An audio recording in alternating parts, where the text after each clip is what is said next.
আমাদের যে হুদ লোত নবীর স্ত্রীর চরিত্র খারাপ ছিল? না না, পৃথিবীর কোন নবীর স্ত্রীর চরিত্র খারাপ ছিল না। কারণ কোন হারাম রক্তের ভেতরে আল্লাহ নবীদের রক্ত প্রবেশ করান নাই। কারণ প্রতিটি নবী এই পৃথিবীতে নেতা ছিলেন।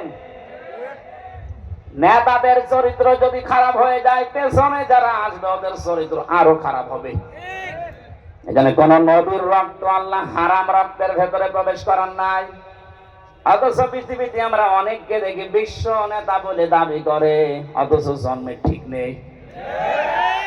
আপনারা আবার এই দেশে মনে করেন না, অনেক দেশে আছে। তাদের জীবনী গুলো পড়লে দেখা যায় বাবা এক ধর্মের, মা আর এক ধর্মের। জন্মের ঠিক থাকে কি করে? নেতা হওয়ার জন্য যে আদর্শগুলো 7টা পেয়েছি আমি আয়াতের তাফসিরে।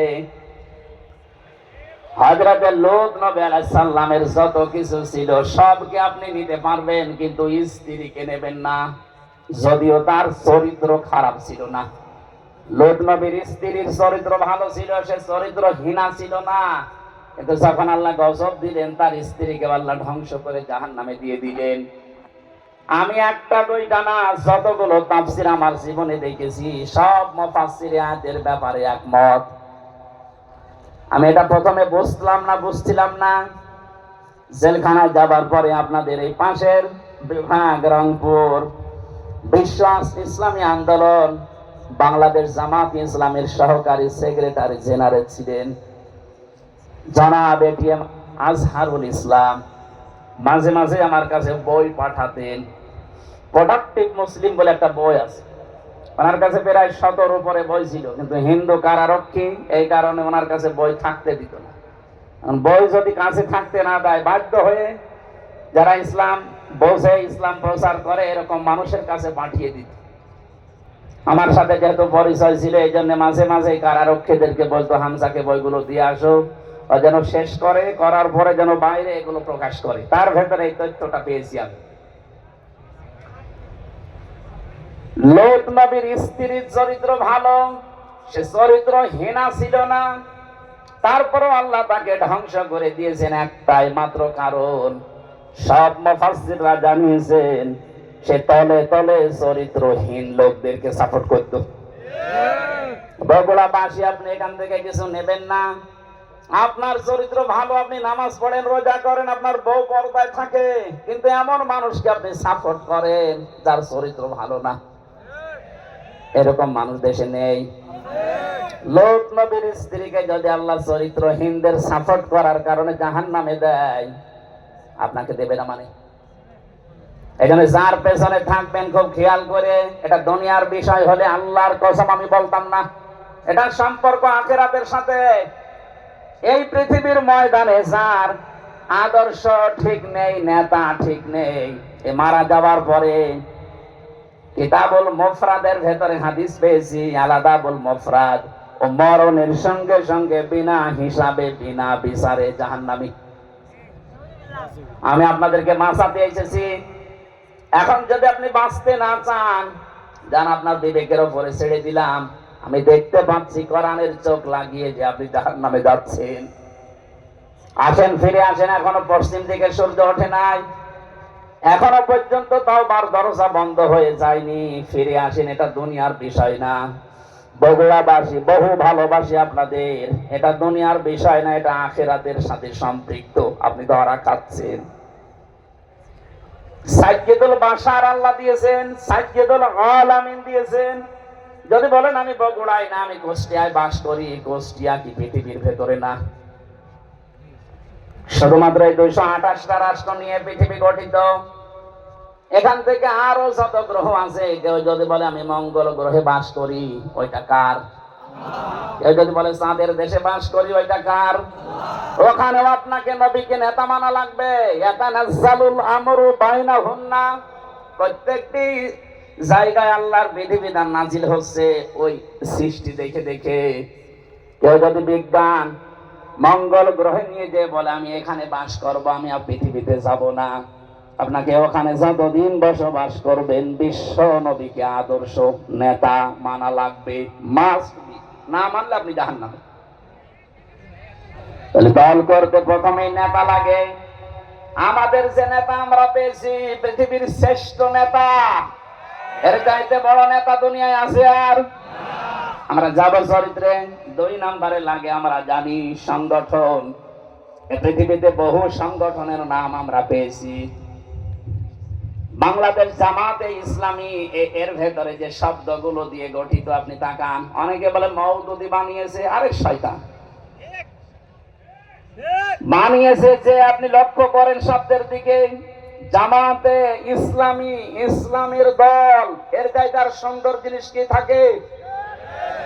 এই শব্দটা নেওয়া কোরআনে কারিমের সূরা আলে ইমরানের 104 নম্বর আয়াতের প্রথম অংশ থেকে, ওয়ালতাকুম মিনকুম উম্মাতুন, এই যে শব্দ থেকে। 3 নম্বরে লাগে আমরা দেখেছি প্রতীক লাগে। এই পৃথিবীর সর্বশ্রেষ্ঠ প্রতীক হচ্ছে দাড়িপাল্লা। আপনি বাংলাদেশের হাইকোর্টে যান, সুপ্রিম কোর্টে যান, দেখবেন একটা দাড়িপাল্লা টাঙানো আছে। কথা বলছেন? কেন টাঙিয়েছে সরকার? এ বাংলার 18 কোটি মানুষকে বোঝাতে চাই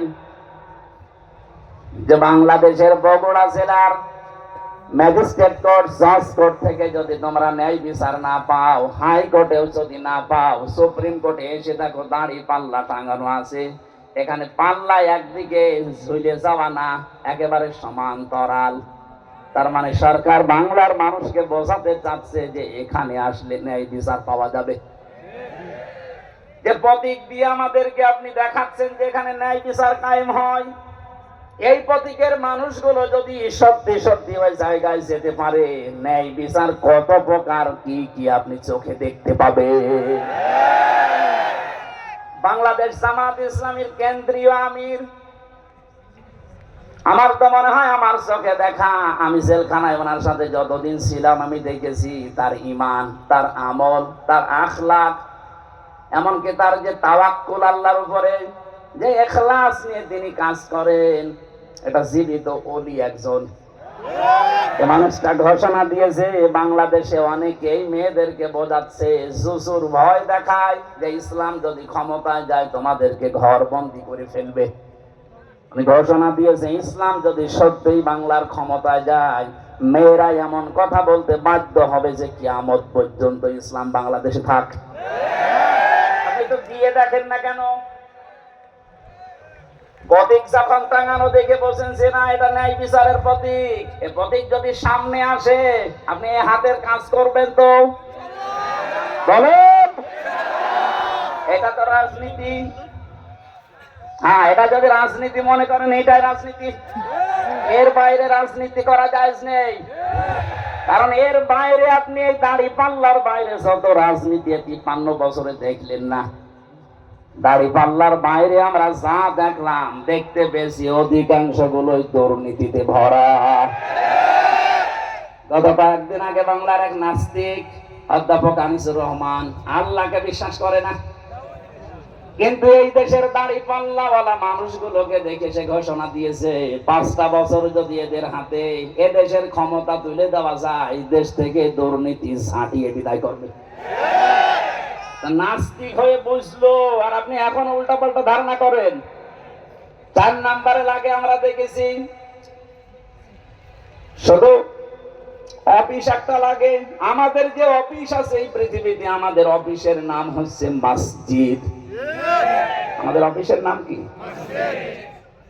দুঃখজনক হলেও সত্য, 5 তারিখ আগস্টের পর থেকে আজকের এই 15 তারিখ, 1 মাস কয়েকদিনের ভেতরে বগুড়া না হলেও বাংলার বহু জেলাতে আমরা দেখতে পাচ্ছি অনেকেই এখন মসজিদে আল্লাহর কোরআনের কথা, তাফসীরের কথা বলতে নিষেধ। 15.5 বছরে এত বড় বড় জালেমরা পর্যন্ত সাহস পায়নি যে মসজিদে আল্লাহর কথা বলা যাবে না, কিন্তু এই 1 মাসে 8-9 দিন আমরা দেখতে পেলাম। খুব দুঃখ লাগছে এদের আচরণ দেখে। কারা এরা আমরা জানি না। কোরআনে কারীম আপনাদের সম্পর্কে জানিয়েছে, ওয়ামান আযলামু মিম্মান মানাআ মাসাজিদাল্লাহি আইয়ুযকারা ফীহা ইসমুহু ওয়া সাআ ফী খারাবিহা ইলা আখিরি আয়াত।